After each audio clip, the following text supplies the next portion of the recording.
I'm Amy Cherry. This local news is a service of Flagler County's Toyota dealer, Beaver Toyota, here to wow ya. First, it's been stripped of its cold weather shelter, and now the Bunnell City Commission has voted unanimously to halt First United Methodist Church's other relief efforts. Commissioners have barred the church from building new showers and bathrooms, which means it can no longer operate as an overnight relief center in the event of a hurricane. Mike Kuipers, a church trustee, called it a dangerous decision during hurricane season. Eliminating the church as an option for disaster response, temporary housing, in my opinion, and the opinion of our trustees, would be a mistake.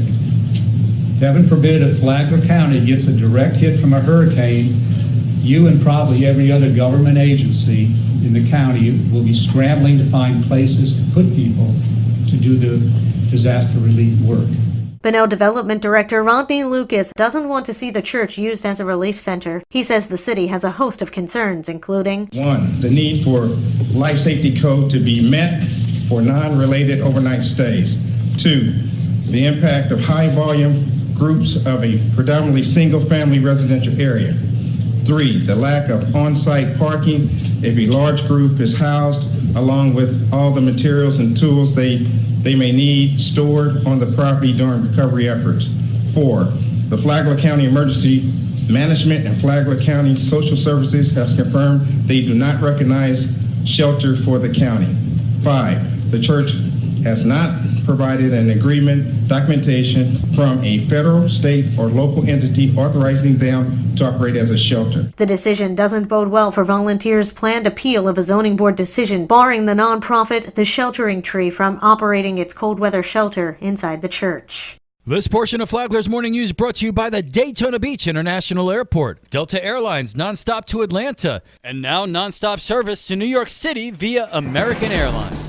A career criminal is facing life behind bars after his latest arrest on drug charges. John R. King reports. The Flagler County Sheriff's Office Special Investigations Unit served an arrest warrant Monday on 36-year-old Corey Richard Lynch. That followed a May 23rd traffic stop when deputies discovered a hidden compartment in his vehicle's dashboard used to conceal a loaded handgun and a large quantity of illegal narcotics, including over 10 grams of fentanyl. Lynch has a long criminal record in Flagler County dating back to May 2010 when he was first arrested for aggravated assault. Since then, he's been arrested multiple times for burglary, possession of marijuana, possession of drug paraphernalia, and fentanyl possession. Lynch, who was already in custody from the previous arrest, was additionally charged with armed trafficking of fentanyl, armed possession of heroin with intent to distribute, possession of a firearm by a convicted felon, and possession of MDPV, a drug similar to ecstasy. He's currently at the Sheriff Perry Hall Inmate Detention Facility being held without bond. If convicted, Lynch could face up to life in prison. From the WNZF Newsroom, I'm John Arking.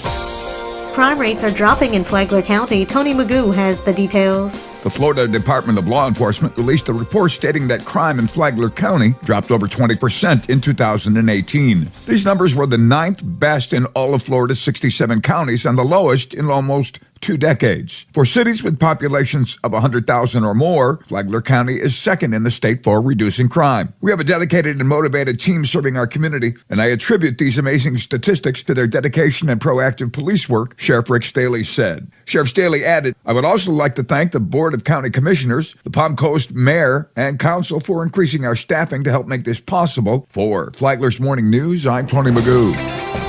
What is HPV? The human papillomavirus. Bonnie Wilters with the Health Department and says that like the Tdap and the influenza vaccines for which parents received information, she simply wants you to know about the HPV vaccine to prevent cancer. It's basically a wart. It's a venereal wart of a sort. There is several different strains of this wart, and this vaccine is to prevent 9 of the strains that are most likely to cause cancer. You can find this in people's throats. You can find it in their genitalias. Welter said that parents raising young children have had to deal with HPV and the cancer that it causes. She said that the HPV vaccine was first only given to girls, but is now given to boys too. You can hear the full interview on the Free for All Friday podcast, available at the Flagler Radio app. Download the Flagler Radio app today. You can also hear Flagler Health Matters with Gretchen Smith on Saturday mornings at 11:30. Tomorrow, getting the word out to parents here and across the country